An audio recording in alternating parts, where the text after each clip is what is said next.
শব্দ সে তো শুধু ধ্বনি নয়, এক জরায়ু,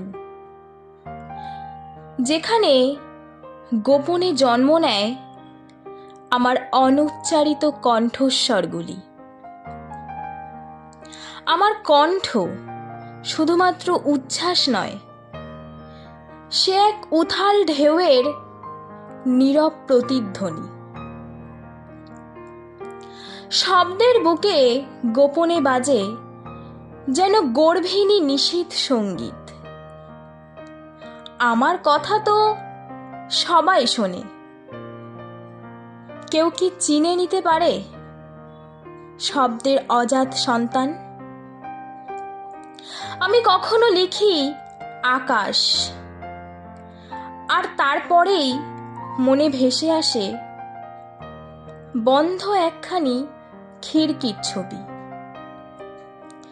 আমি কখনো মৃত্যুর কথা বলি, কিন্তু শব্দ বলে দেয় সে তো মৃত্যু নয়, এখন বৈশাখ। দ্বন্দ্বের এই দোলাচলে আমার কণ্ঠস্বর হয়ে যায় এক গোপন নদী, যে নদীর দিশা নেই, কূল নেই, শুধু জেগে থাকে শব্দের বালুচর। একদিন হয়তো নির্বাচিত কিছু নীরবতার মাঝে আঁকব কোনো শব্দের গর্ভচিহ্ন।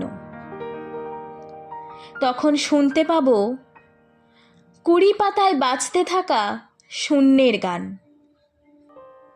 তখনই হবে আমার নবজন্ম। স্নিগ্ধ কোমল জোছনায় শব্দ, সুর আর মৌনতা নিয়ে জন্ম নেবে একটি অক্ষরহীন কবিতা।